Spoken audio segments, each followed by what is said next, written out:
अस्सलाम वालेकुम एवरीवन, कैसे हैं आप लोग? ठीक ठाक हैं? और मैं भी ठीक हूँ।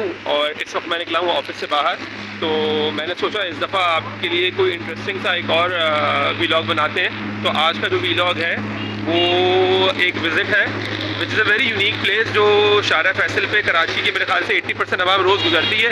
और जब भी वहाँ से गुजरती है तो उसकी बाउंड्री के बाहर से गुजरती है। उन्हें पता है ये है क्या, बट उन्हें इसके अंदर पता नहीं है कि ये है क्या और कितना ऑर्गेनाइज एंड कितनी it's a very well organise place and I just want to share with you people कि आप देखें ये कितनी ऑर्गेनाइज जगह है। और थोड़ी सी मैं आपसे उसकी हिस्ट्री भी शेयर करूँगा, सो फॉलो मी। ऑफिस की पार्किंग से गाड़ी में बैठ के मैं निकल चुका हूँ और ये वो लोकेशन है या वो जगह है जो मुझे ऑफिस से, अपनी ऑफिस की बिल्डिंग से सारे दिन नज़र आती रहती है। और इसके एरियल व्यूज़ मैं अभी आपको दिखाता हूँ। One of my colleagues, my boss advise me कि तुम्हें, क्योंकि व्लॉगिंग का शौक चढ़ा हुआ है बड़ा, तुम्हें आजकल एक्सप्लोर करनी चीज़ें, तो लेट्स एक्सप्लोर दिस। थोड़ी सी इसकी हिस्ट्री शेयर करो and show this part of world to the people. तो देखते हैं हम कहाँ जा रहे हैं। जी जनाब, तो we are about to reach our destination. इस वक्त हम आए हैं गोरा कब्रिस्तान, गोरा सिमेट्री या मसीही कब्रिस्तान जिसे कहते हैं। और ये अब्बासी शहीद रोड पे बिल्कुल ऑफसेट टू शारा फैसल वाक़ है। और अभी देखिए हम अंदर दाखिल होंगे। इस वक्त हम खड़े हैं गोरा कब्रिस्तान के गेट पे, और गोरा कब्रिस्तान के गेट पे ये देखिए एक फीचर जो यहाँ का बहुत प्रोमिनेंट है, which is a very joint cross, जिसको मैं एक साथ कैमरे में जूम नहीं कर पा रहा। एंड ये joint cross was built in 2014 और ये सरकारी सतह पे नहीं बनाया गया था, बल्कि ये जॉइंट क्रॉस बनाया गया था एक प्राइवेट क्रिश्चियन कम्युनिटी के जनाब परवेज़ हैंडी साहब थे। उन्होंने अपनी इन्वेस्टमेंट पे से कंस्ट्रक्ट कराया था। और ये इस रीजन का सबसे हाईएस्ट क्रॉस भी कहा जाता है, which is about 43 metre high. ये देखिए हम गोरा कब्रिस्तान के उस गेट पर आ गए हैं जो शारा फैसल को टच करता है, और हम अंदर दाखिल होने की इनसे रिक्वेस्ट करते हैं। गेट ऑफ गोरा कब्रिस्तान, और आप देख सकते हैं कि इस पे जो नेम प्लेट लगी हुई है यहाँ पे, ये प्रोटेक्टेड हेरिटेज साइट है।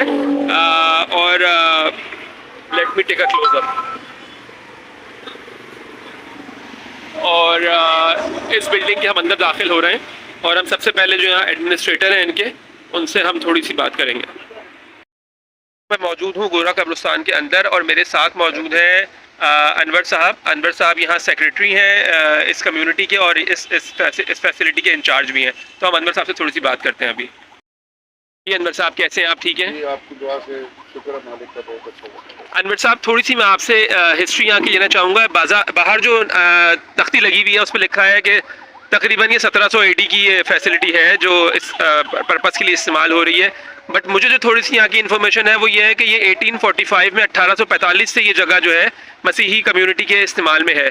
और आप इसके बारे में थोड़ा बताइए कि आपको इसकी हिस्ट्री के बारे में क्या पता है? जी मुझे तो ये पता नहीं, मैं फिक्स नहीं कह सकता, लेकिन ये जो ब्लॉक है इसमें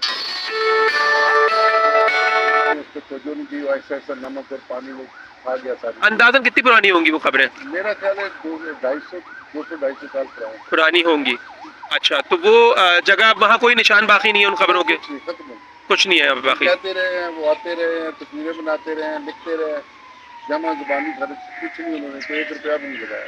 अच्छा, हमने ये देखते हैं कि ऊपर से बड़े अच्छे आपके वॉकवे बने, मैं भी लोगों को दिखाऊंगा, व्यूअर्स को, और बहुत ऑर्गेनाइज और साफ सुथरा कब्रिस्तान है। तो ये जो मेंटेनेंस यहाँ की है, ये कौन, हुकूमत सिंध करती है या आपकी अपनी कम्युनिटी के लोग कंट्रीब्यूट करते हैं? मैं बताता हूँ आपको, मैं 2005 में अपने एरिया का नायब नाज़िम बना, मुशफ़क़ माल कराची का नाज़िम बना, ठीक है। क्योंकि हमारी आपस में बातचीत होती थी, मुलाकातें होती थी, तो उनसे मैंने रिक्वेस्ट की, तो ये उनका कमाल है। अच्छा जी, दिस इज़ वेरी गुड। और आपकी इसके अलावा भी एक ईदगाह के पास भी पुरानी एक सिमेट्री है, मगर इस वक्त यही एक्टिव है, सिर्फ यही है कराची में है या और भी है? बिल्डिंग बन गई है वहाँ तो जी, कमर्शियल डेवलपमेंट हो गई है वहाँ पे कुछ? यही है एक बड़ा कब्रिस्तान, बाकी इलाकों में छोटे छोटे कब्रिस्तान है। हाँ। अच्छा, आपकी यहाँ कब्र की क्या कीमत है? जैसे मुसलमानों के कब्रिस्तानों में मुख्तलिफ रेट से खबरें, यहाँ कोई फिक्स रेट है या जिनकी हैसियत? बहुत कम पैसे हैं, लेकिन वो भी लोग नाराज होते हैं, कोई आपको ढूंढ लेता है, कि इनको मेरे दोस्तों को ढूंढ लेता है। पहले पिछले साल 8000 रेट थे, अब 9000 का रेट। और उसमें आप कब्र तैयार, आपकी कब्र का कौन सा, पक्की होती है कच्ची होती है अंदर से? अच्छा। और वो जो हमारे मैम, ये वो लोग हैं जो चर्च में साल का पैसा देते हैं। अच्छा, हेल्प कर उनके लिए ये थी। अब 9,000 लेते हैं 2023 में। 9,000 लेते हैं। ठीक है। और जो दूसरे आते हैं उनसे 10 भी 12 भी जैसे भी ले लेते हैं, तो जो नॉन मेंबर है। जो नॉन मेंबर है उनसे 10-12 हज़ार ले लेते हैं, मेंबर्स के लिए आप 9,000 लेते हैं। अच्छा, बहुत शुक्रिया आपसे बात करके अनवर साहब, बहुत अच्छा लगा। मैं थोड़ी सी आगे शॉट लूँगा, फिर आपसे मिलता हूँ 2 मिनट में।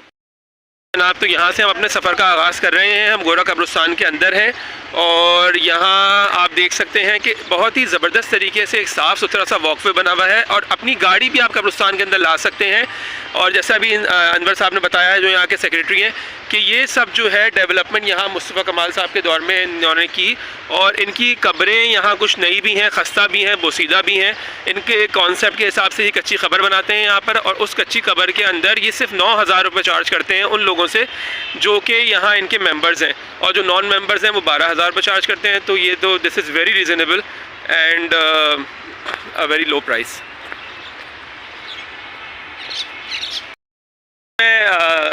एक यहाँ पे पोलिश सेमेट्री है जो कि वर्ल्ड वॉर के ज़माने के कुछ लोग यहाँ दफन हुए हुए हैं, हम वो आपको यहाँ लेके जाते हैं। मैं आपसे कुछ फैक्ट्स शेयर करता हूँ। इसका एरिया 20 एकड़ के करीब है, इस कब्रिस्तान का area.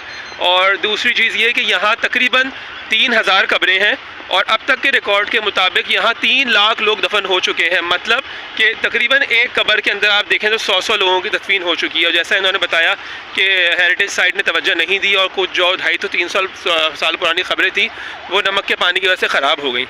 But still it's in a very good shape और एटलीस्ट आपका एक्सेस आसान है, आप किसी वक्त भी आ सकते हैं। यहाँ फ्लड लाइट्स लगी हुई हैं, या कैमरे से कंट्रोल एंड मॉनिटरिंग होती है। तो it's a very good thing. It's an example कि हम इस तरह की कब्रिस्तान या सेमेट्रीज़ को इसी तरह मेंटेन करना चाहिए ताकि लोग किसी वक्त भी आसानियाँ आ सकें।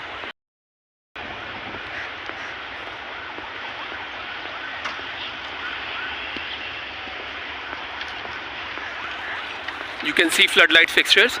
और हम देखना चाह रहे हैं, उस जगह को विज़िट करना चाह रहे हैं जहाँ वर्ल्ड वॉर की सिमेट्री है।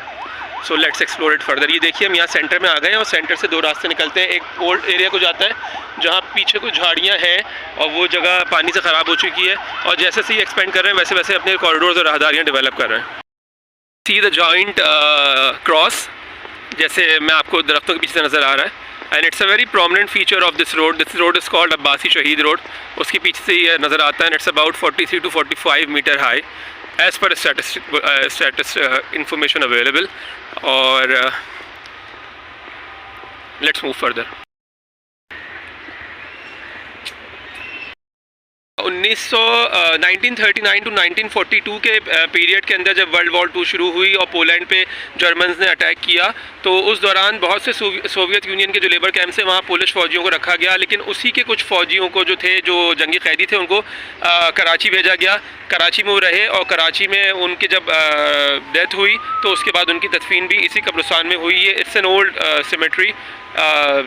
1940 की कब्रें इस वक्त मेरे सामने है। मैं आपको उनका एक शॉट दिखाता हूँ, आप देख सकते हैं कि हाउ ओल्ड दिस इज़। इनके टॉम स्टोन पे लिखा हुआ है कि died in 1942 and there are another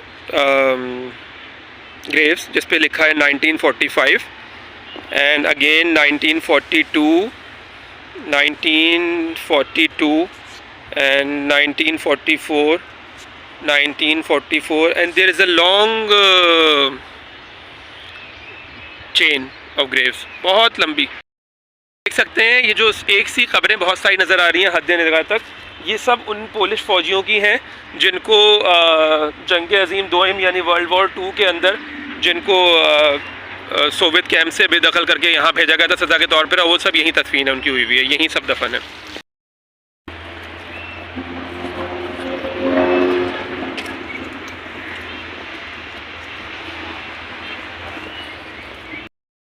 तौर पे तासुर ये है कि लोग कब्रिस्तान आने से काफ़ी अच्छे मैच्योर उम्र के लोग भी घबराते हैं या उनको खौफ का शिकार होते हैं या उनको अजीब सा लगता है। लेकिन असल हकीकत ये कि जब तक कोई हमारा अपना बहुत अजीज़ कब्रिस्तान में नहीं आता या किसी की वफ़ात नहीं होती तो हमारी इस जगह से वो जो एक फीलिंग्स होती हैं वो या अटैचमेंट बाद में हो जाती है, वो चीज़ ख़त्म नहीं होती। लेकिन इस बात में भी कोई शक नहीं है कि किसी जगह का एक साइकोलॉजिकल इम्पेक्ट आपके ऊपर आने के लिए उस जगह की प्रेजेंस या उस जगह की जो सराउंडिंग्स है, उसका एनवायरनमेंट है, उसका भी एक इम्पेक्ट होता है। तो अगर एक जगह है, साफ़ सुथरी है, वेल ऑर्गेनाइज्ड है, तो you can visit any time. अब अगर कब्रिस्तानों में आप लाइट लगा दें, अच्छे वॉकवेज बना दें, तो इस बात में क्या तासुर है कि आप क्या फ़र्क क्या है कि आप मगरिब के बाद जाएँ या मगरिब से पहले जाएँ। आपने जाना है, फातिहा ख्वानी करनी है, एनलाइटन होना चाहिए, साफ़ सुथरा होना चाहिए, you can visit any time.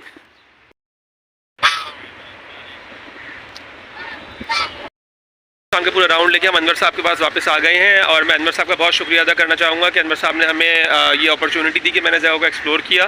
तो अनवर साहब से बात करते हैं। अनवर साहब, आपका बहुत बहुत शुक्रिया कि आपने मुझे इस वक्त पे इजाज़त दी कि मैंने ये जगह देखी है, एक्सप्लोर की, और आपकी बहुत अच्छी मेंटेनेंस है, बहुत अच्छी मैनेजमेंट है यहाँ की, सब कुछ बहुत अच्छा वेल ऑर्गेनाइज है। और चाहे क्रिश्चियन सिमेट्री हो या मुसलमानों का कब्रिस्तान हो, जो इस जगह का पर्पज़ है वो एक ही है। और देखिए कि साफ़ सुथरी जगह से एक अच्छा साइकोलॉजिकल इम्पैक्ट पड़ता है, आने जाने में लोगों को एक मजहबी रसूमात अदा करने यहाँ लोग आते हैं, उनको आसानी होती है। आपके वक्त का बहुत शुक्रिया। कोई मैसेज आप लोगों को देना चाहें सफाई सुथराई से मुताल्लिक़? यहाँ आते हैं लोग, आपकी कम्युनिटी हो या किसी कम्युनिटी को, तो आप कुछ कहिए। आपकी दिलचस्पी का शुक्रिया कि आपने दिलचस्पी ली। नहीं, और लोगों के लिए मैसेज है कि कब्रिस्तान जो एक अदारा है और उस पर गवर्नमेंट अगर हिस्सा डाले तो बड़ी खुशी की बात है। गवर्नमेंट का नाम भी होगा और पाकिस्तान की ये मेन प्रॉपर्टी है तो पाकिस्तान की प्रॉपर्टी है। बिल्कुल सही कह रहे हैं। तो इसलिए गवर्नमेंट दिलचस्पी नहीं लेती इसलिए।